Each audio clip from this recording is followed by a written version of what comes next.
Thank you so much. I'm Paige. I'm an alcoholic. And yes, let's dive on in. So where we're at, just as Peppa said, page 39, second full paragraph. And we're going to go through and we're going to talk about our homie. He doesn't have to be your homie, but I know he's mine, Fred. And we're going to see Fred go through the cycle of alcoholism. And just for those that are new and maybe not familiar with the cycle of alcoholism, what I'm going to do is I'm just going to share the screen briefly, not as much as last week. Last week, we had screen shares galore. But this week, I just want to, what we're trying to do in the chapter more about alcoholism is laser beam focus on the obsession of the mind. The thought that I have when I am sober that takes me back again and again and again to that first drink.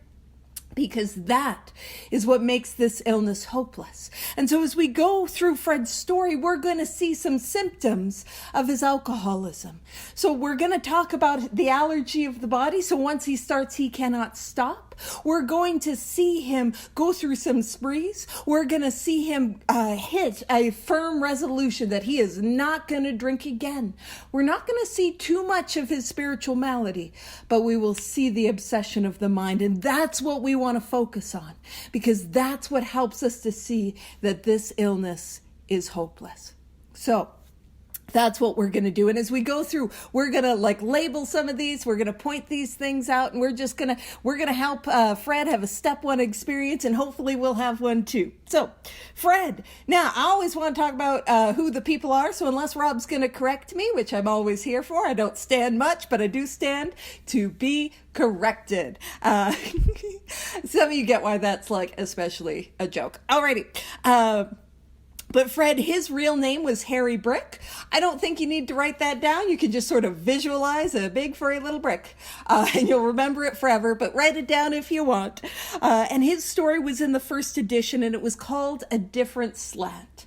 And probably not this week, but if I don't get through all of Fred's story this week and we go into it next week, maybe what I'll do is I'll read his story out of the first edition stories. Because I'll tell you something, it's shorter. In fact, it's one of the shortest stories I've ever seen. Probably because he said all that he felt he needed to in this chapter more about alcoholism. So, Fred, Harry Brick, but we'll just call him Fred. Fred is a partner in a well-known accounting firm. Now, I am not somebody who is financially anyway in my life successful.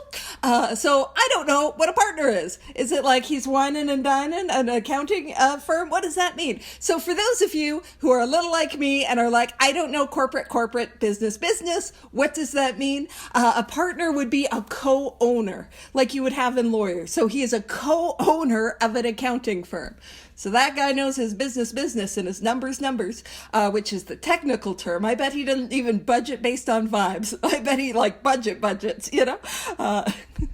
And so it says is a partner in a well-known accounting firm. So he's financially and in his business life quite successful. His income is good. Obviously, look at his job at the accounting firm. Yeah, he's bringing in the dollars. He has a fine home, is happily married, and the father of promising children of college age. How wonderful. And you might be like, girl, why are we bumping up Fred? Why are we pumping this man's tires?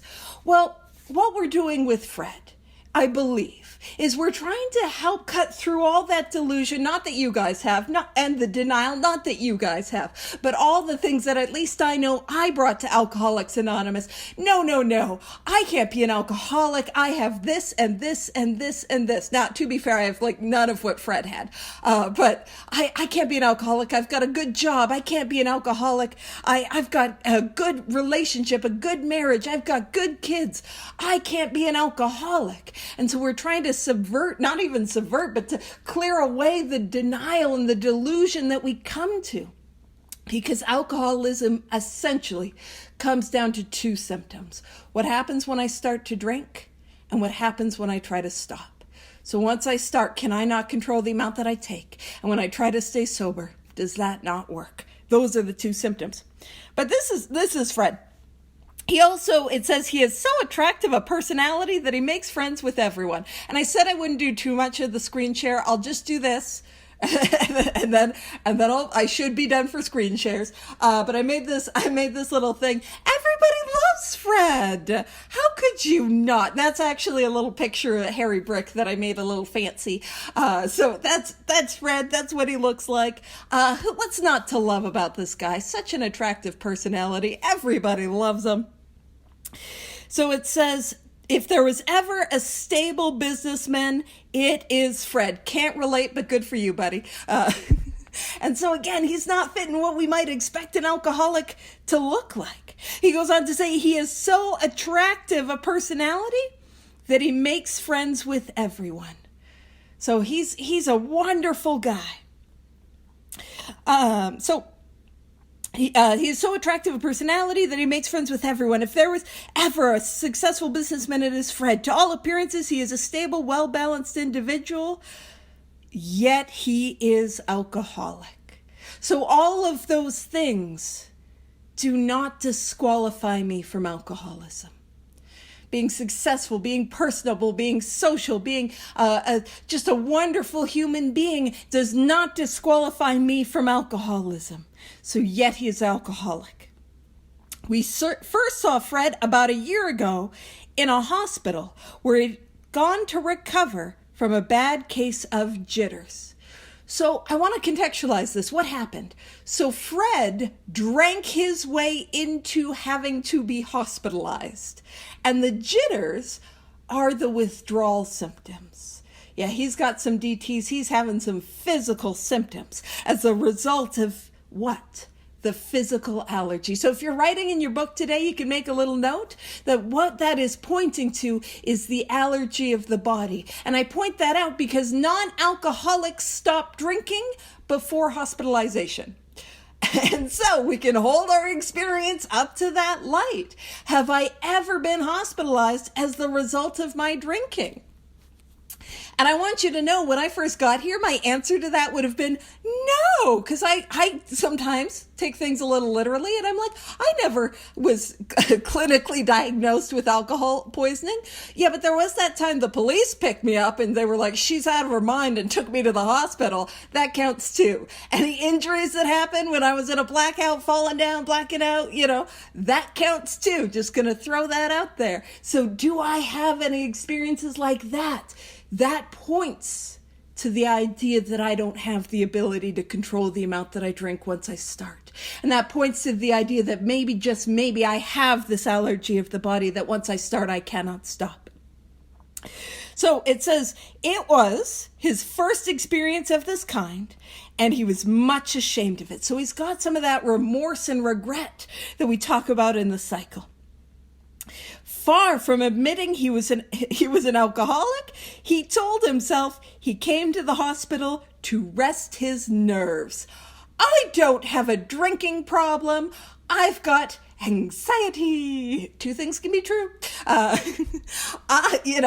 listen, I can't tell you all the things that I thought I had that was not alcoholism. I'm not really a hypochondriac, but when it comes to not having to take accountability for the root problem that is burning my life to the ground, I will scrounge and scour for anything that I don't have to look too closely at what's really going on. And it says, so he told himself he came to the hospital to rest his nerves. It's just some anxiety. It's stress. The doctor intimated strongly that he might be worse than he realized. And if you're a little curious, what does it mean to intimate strongly? Now, again, I'm not a medical professional or a professional. Nothing in my life is professional, but I'll tell you what it looks like. Nah, dude, you're an alcoholic. That's what that looks like, to intimate strongly. No, you're not. That's not stress. That's alcoholism, my guy. That's what that would look like. So it says, for a few days he was depressed about his condition. Again, we're seeing that remorse, that regret. And it says, he made up his mind to quit drinking altogether. So that is him swearing off. We're seeing him say, that is it. I am not going to drink again. We're seeing him formally swear off. And if you look at his history, I mean, it looks quite propitious that this would be a successful endeavor. He's a guy that is successful in all these areas of life, in relationship, in work, in family, in friends. He is successful, and we can see that it probably takes willpower to do some accounting. Some of us, it's like it would take real willpower, but like this is a guy who has been successful in so many areas of his life. So yeah, it would make sense that he would be able to do it based on willpower. And what we're going to see is that for an alcoholic, that willpower that I have in other areas of my life is not successful in keeping me away from the first drink. So it says Fred, so he made up his mind to quit drinking altogether. So he's swearing off. It never occurred to him that perhaps he could not do so in spite of his character and standing. It never occurred to him that his willpower would not work. Fred would not believe himself an alcoholic, much less accept a spiritual remedy for his problem. And that's why we talk about, or at least I know I natter on about it, and Pep hasn't told me to stop yet, so I keep going, about the step one experience, about experiencing that hopelessness, to see myself not just in the allergy, but to see myself in the obsession. Because if I cannot see that I have a problem, I've got no need for a solution. And if I do not see the impending relapse that is barreling down, the inevitable first drink, why would I want to do those steps? And why would I want to do them with the impetus and the sense of urgency that Paige always natters on about? It's only when I can see my hopelessness that I'm willing to go after this thing with the desperation that it demands. And by desperation, what I mean by that is the urgency to move quickly and thoroughly through these 12 steps. So Fred, he's got no problem. I'm not an alcoholic, and therefore he's got no need for a solution. It goes on to say, we told him what we knew about alcoholism. So what would they have focused on? And it's kind of funny. I have a whole bunch of other big book studies that I do, but in two of them, we're right in working with others, which tells us how to, help others, carry the message to others. And so when it says we told them what we knew of alcoholism, what would they have been focusing on? Well, it would be the two symptoms. They would have spoken about the allergy of the body, and he would have been able to concede the allergy of the body, because he drank himself into this hospitalization and he swore off he does not want to drink again. So he concedes that he cannot drink again. He concedes the allergy. But what they were also trying to emphasize, and what this book is trying to emphasize, especially this chapter, is the obsession of the mind. The thought that he has when he is sober that will take him back again and again to the first drink. So that's what they're focusing on. And that's what they need to focus on. That obsession of the mind. Because again, that's what makes this illness hopeless. It goes on to say he was interested and conceded he had some of the symptoms. So one out of the two, which is fair. Yeah, he's like, I got the allergy. I can't drink. But no. I'm not going to drink again. I've said I'm not going to drink again. And that will be enough for me not to drink again.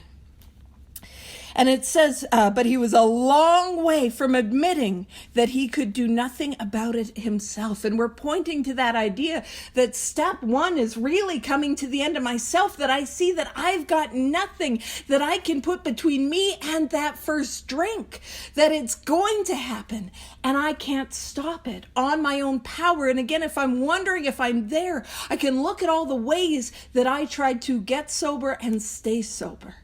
And I love you so much, and I'm so glad we're hanging out. But if we're hanging out with me, I promise other things have not worked. I always describe myself as the last resort of the truly desperate, So if you're not sure if you have alcoholism, you're at this big book study, girl. I think you got it bad. And I'm so glad you're here. Just it's so difficult dealing with me. I know. But he was a long way from admitting that he could do nothing about it himself. He was positive that this humiliating experience, plus the knowledge he had acquired, would keep him sober the rest of his life. Self-knowledge would fix it. So this is the defense that he is trying to raise against the inevitable first drink. So the humiliating experience, he's going to use that as a defense. Have we ever had any humiliating experiences? Not you guys. You guys are always classy drinkers. But this little drunk, I've ended up behind a dumpster a time or two. So I've had some humiliating experiences. Were my humiliating experiences sufficient to keep me sober? Nope. And then he's also going to level against the inevitable first drink. He's going to raise a defense of self-knowledge and knowledge that he cannot drink again. He sees the allergy. He acknowledges the allergy. He knows that there will never be a time when he can safely drink again, but we see that this is not step one, because he's going to use that to try to level against the inevitable first drink. Did I ever say, I know I can never drink again? Did I ever have knowledge about myself? Did I ever have knowledge about alcoholism? And it was insufficient to keep me sober. And again, for somebody of his caliber, and if he did not have alcoholism, that would be effective. It is something that would be propitious for those who do not have this illness. And we can look at all the other ways that I've used humiliating experiences and self-knowledge and willpower to stop me from taking something out, like something that's not alcohol. For example, we can use willpower if we've had a bad experience with an egg salad sandwich. I can use willpower to say no more to the egg salad, and it's effective, right? There are places and areas where I am able to use self-will and self-knowledge and willpower and bad past experiences. We got, people that are in traffic at the moment. And if you've ever been stuck in traffic and you had a bad experience, and listen, I know we got people from all over. We got some New Yorkers, and they are mindful of that traffic. So if you've ever been stuck in like LA traffic, New York traffic, Ontarians, they are cautious about their traffic. They won't listen. No one's going near the 401 after 5 p.m. Nobody's touching it, right? So you have a bad experience. You're stuck on the 401, you're stuck on the interstate, you don't go back. And that knowledge, that experience, that willpower is enough to avoid that. But it does not work for alcoholism. So he's got self-knowledge. That's his defense. It says, we heard no more of Fred for a while. One day we were told that he was back in the hospital. So what had happened? Well, what took him back to the hospital was he had the obsession of the mind. So he took that first drink. And that's the story that we're going to read. And that's the story that we're going to see. And it says, and obviously once he takes the drink, the allergy takes him. It says, this time he was quite shaky. He soon indicated that he was anxious to see us. The story he told is most instructive, for here was a chap absolutely convinced he had to stop drinking. Absolutely convinced. And see, that's why step one is not simply, I can never drink again. The knowledge that I can never drink again is not sufficient to keep me sober. So here's a chap absolutely convinced he had to stop drinking, who had no excuse for drinking, who exhibited splendid judgment and determination in all his other concerns. So he's convinced he needs to stop. He's no excuse for starting. He's got wonderful judgment and willpower and determination in other areas of his life. And it says, yet was flat on his back nevertheless. And you can make a note that that is hopeless. If you imagine one of Corinna's tortoises, flat on their back, they are in a state. They can't get back up. Hopeless. That's what we're trying to see. And of course, we're trying to see Barney have a good time stuck on his back. We got to help him. We love that guy. We don't want him stuck, right? But I need to see my hopelessness before I'm willing to grab a hold of the hope. And so it says, let him tell you about it. So now we're going to dive into Fred's experience. It says, I was much impressed with what you fellows said about alcoholism. Oh, that's so impressive what you guys were saying. Which, I mean, I don't mind if somebody was like, oh, Paige, it's really impressive what you said at the big books. I actually don't need that validation. Don't give it to me. But I was much impressed. They were doing some good job with that 12-step. Which I also love that idea of very literally an impression to make an impact. So I just wanted to take that literal definition out of my silly little validate me. Don't validate me. I don't need it. Alrighty. I was much impressed with what you fellows said about alcoholism. And I frankly did not believe it would be possible for me to drink again.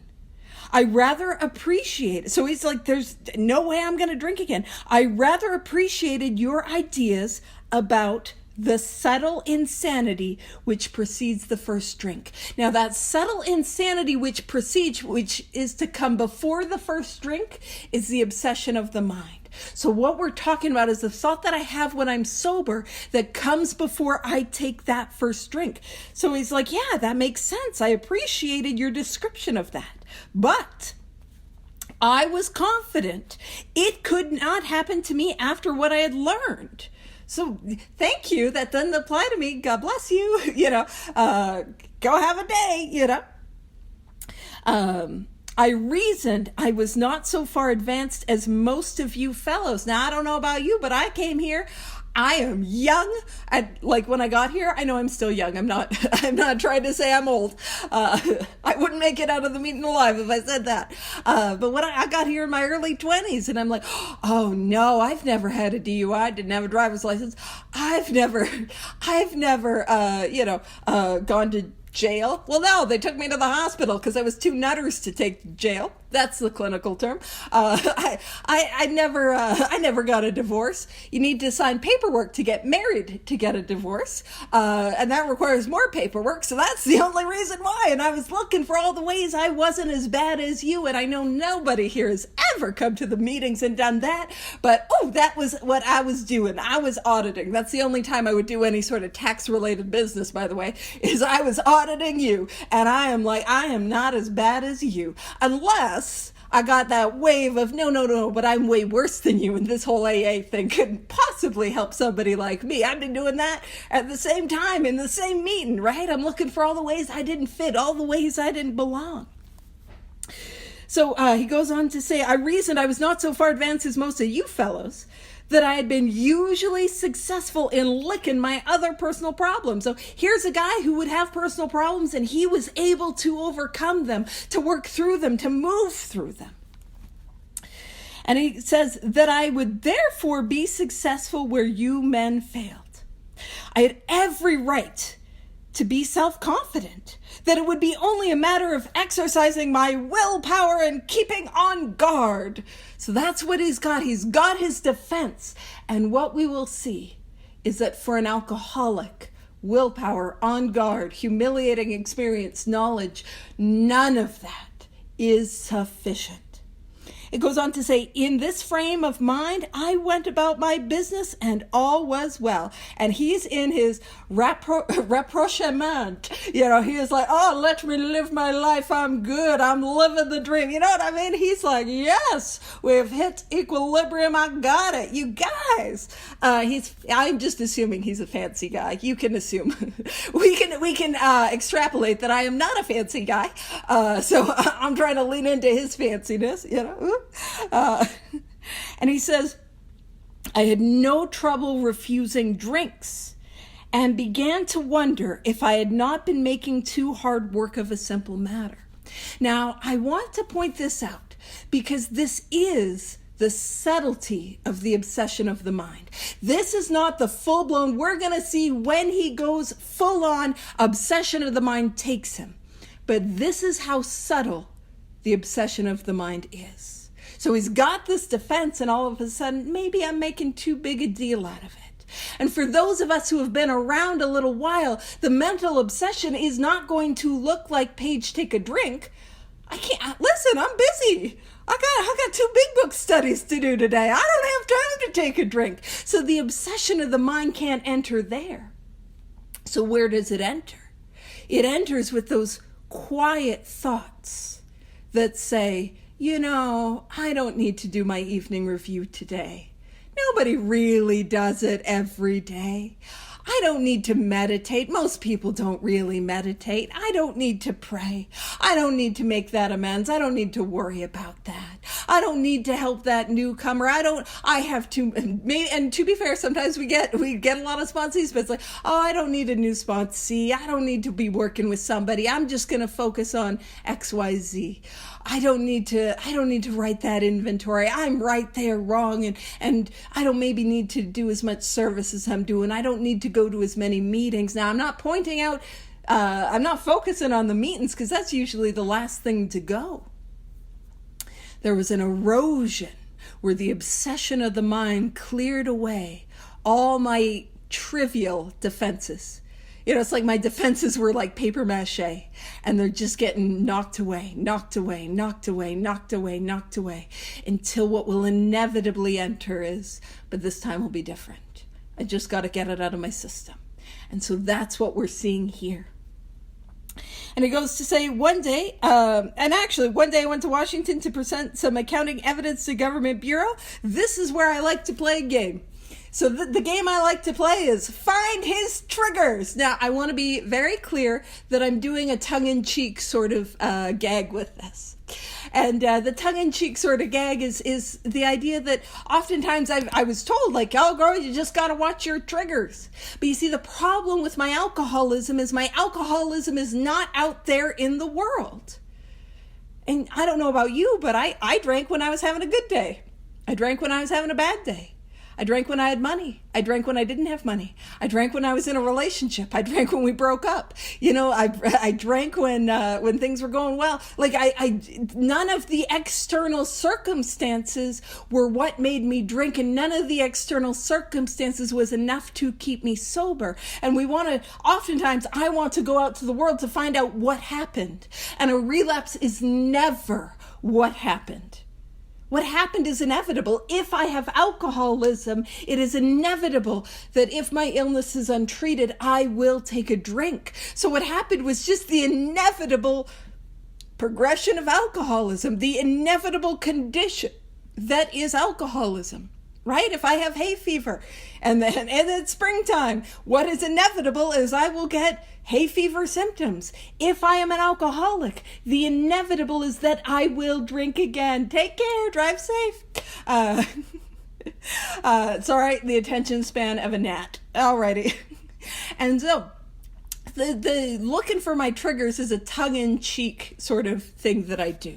The real problem of the alcoholic is that I'm doomed to drink again unless I have a spiritual awakening, that I grow and that I deepen. And how we do that is through the 12 steps. So let's see if we can find his triggers. So it says, one day I went to Washington to present some accounting evidence to a government bureau. You know what? I bet his trigger is going out of town. Going out of town, it's a hard time. They don't know anyone. You can kind of get away with it. There's some alluring distractions. Absolutely. That's got to be his trigger.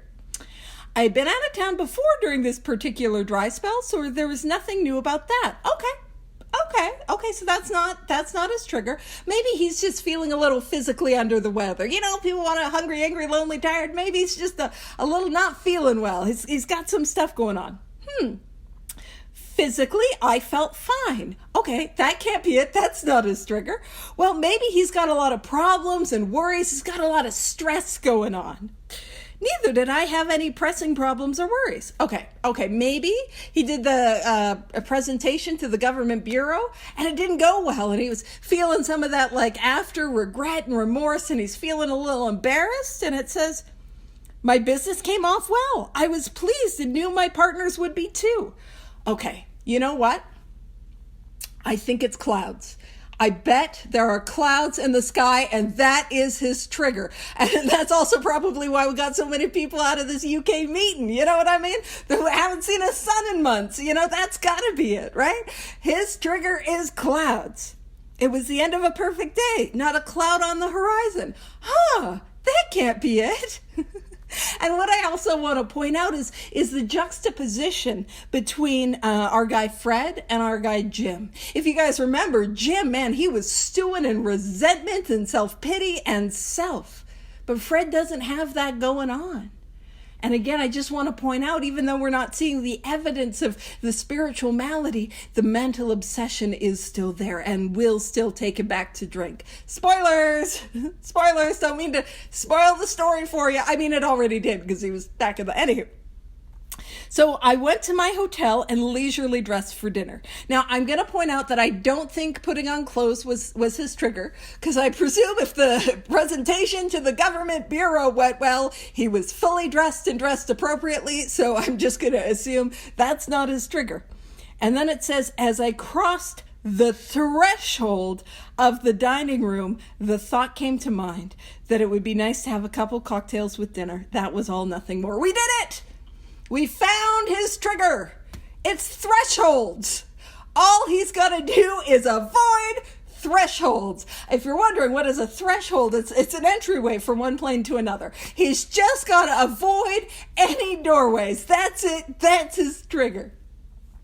And I have this thing, and you don't have to bounce around with me if you don't want to. If you make a note of this, you can make a little silly, like, smiley face or something, because this is a joke. But where we're going to bounce to real quickly is let's pop over to page 160, and we're going to go over to A Vision for You.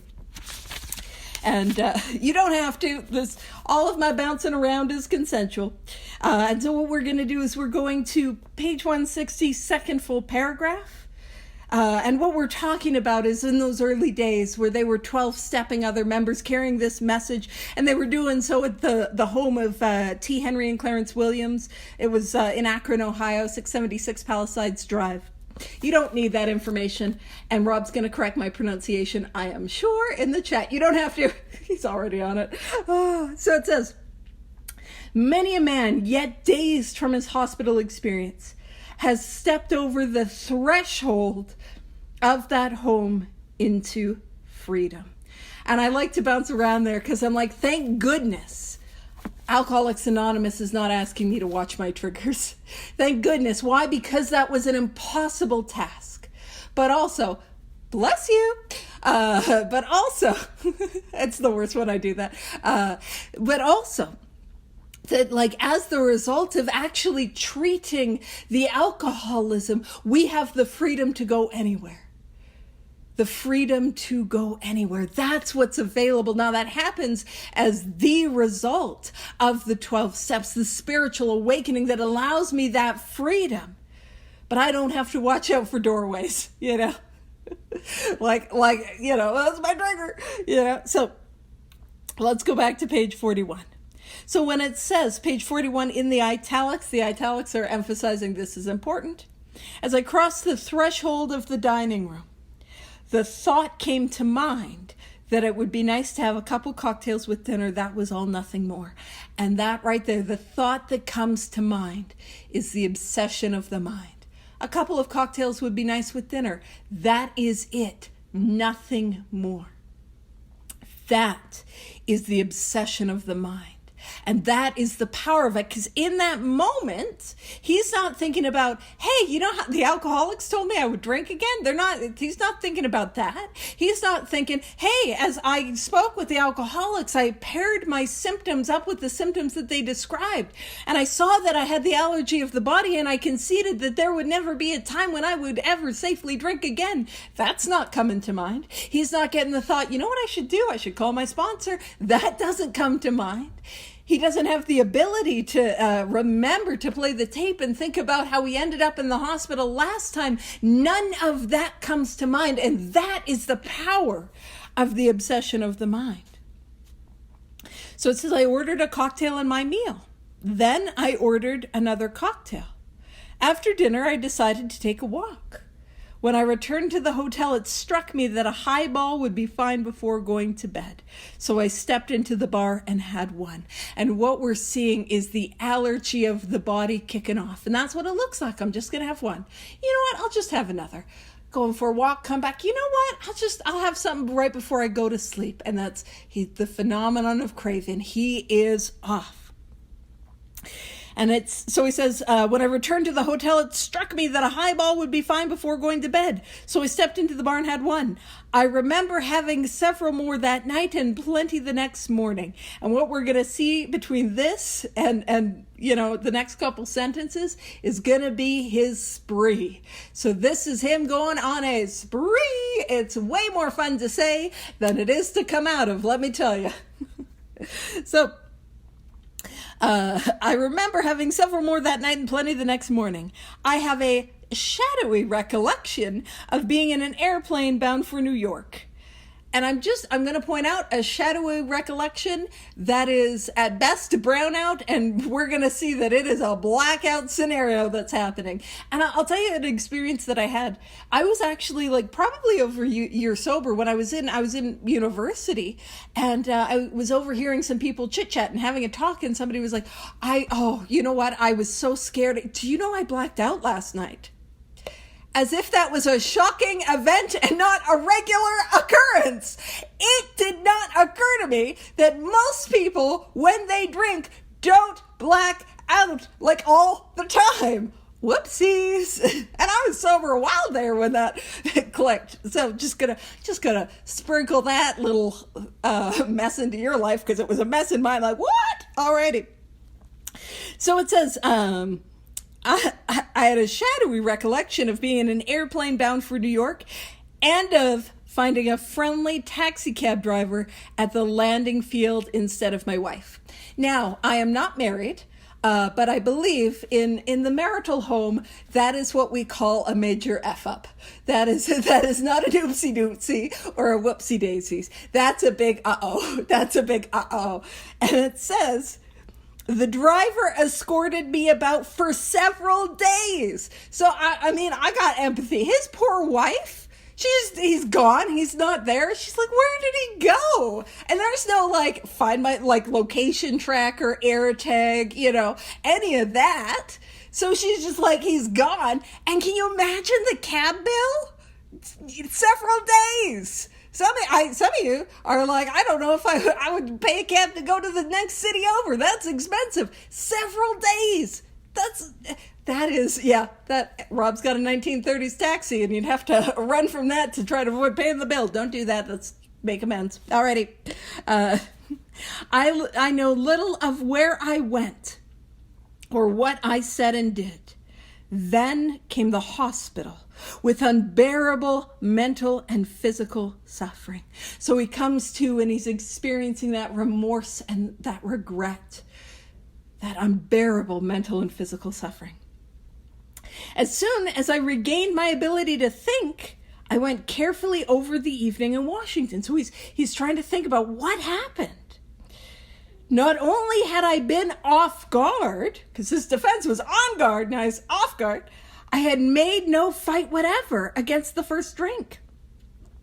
This time I had not thought of the consequences at all. So the consequences, the playing the tape, it did not work. It is not a sufficient substitute or it's not a sufficient treatment for alcoholism. I had commenced to drink as carelessly as though the cocktails were ginger ale. I remembered what my alcoholic friends had told me, how they prophesied. So they predicted that if I had an alcoholic mind, so if I have the obsession of the mind, the time and place would come, I would drink again. Now, keep in mind, I'm not just saying these things to say things, and I'm not just saying them to be a little counterculture in AA. I'm saying them because that is the message of step one. The time and place, if I have alcoholism, and if I have the obsession of the mind, if I don't have alcoholism, I got options, I got choices, I'm good. I can play the tape, I can do all of that.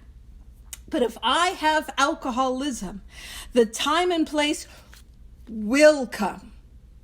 I will drink again.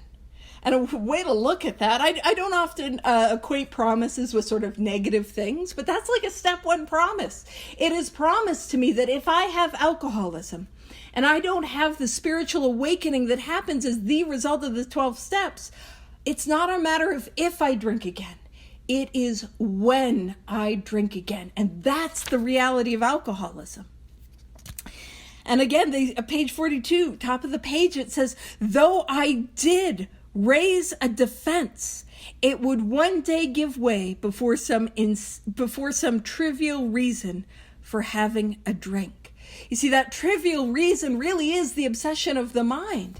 Because in that moment, I can't see that it's trivial. I can't play the tape. I can't think of the consequences. That is the power of this illness. Well, just that did happen and more. For what I had learned of alcoholism did not occur to me at all. So his experiences, what he had learned, having them explain the allergy, having them explain the obsession, it was not sufficient to keep him sober. I knew from that moment I had an alcoholic mind. And what is it to know from that moment that we have an alcoholic mind? It is to know that I have the obsession of the mind.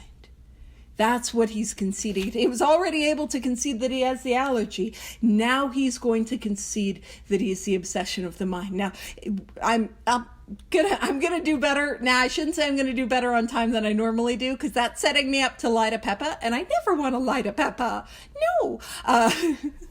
But next week, I'll get into the next paragraph, and what we're going to do is we're going to see him have his step 1 experience, and we're going to see him come to that place of step 1.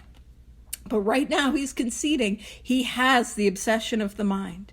And he says, I saw that willpower and self-knowledge would not help in those strange mental blank spots. The strange mental blank spot is the obsession of the mind. And again, willpower, self-knowledge will not help when it hits. There's times he was able to play the tape. There was times he was able to use willpower and self-knowledge, but it was inevitable that the time would come where it did not work and he could not do it. And he goes on to say, I had never been able to understand people who had said, I had never been able to understand people who said that a problem had them, and I want to emphasize this, hopelessly defeated. Hopelessly defeated. So it is when he was able to begin to see and accept those two symptoms together that he was able to awaken to that sense of hopelessness. And that hopelessness is the fertile soil for the step 1 experience and for the hope. So he had to get to that place of hopelessness to get to that place of hope. So hopelessly defeated, he's come to the end of himself. He sees that he's got nothing that he can put between him and that first drink. He's beginning, and we're going to see his real step 1 experience in the next paragraph, which will be next week. It says, I knew then. It was a crushing blow. And that crushing blow, yes, step 1 is not great news. It's not fun. It's not like, woo, I did step 1. Yes. It's like, oh no, I did step 1. I'm in trouble. Like, that's step 1. And so that's what we're trying to get. And that's what we've been trying to see, to get us to that place to see that I can't do it on my own. And if you're like here and you're like, I don't know, maybe I can. Like, we're not saying you have to do this. Like, go, try, do what you got to do. But for those of us with alcoholism, I don't have the ability to stay sober on all the things that I tried. And I'll end with this. I did not try everything, but everything that I tried failed. And so that's my experience. And with that, I will toss it over to Peppa, which 4 minutes left. That's not bad. Thank you.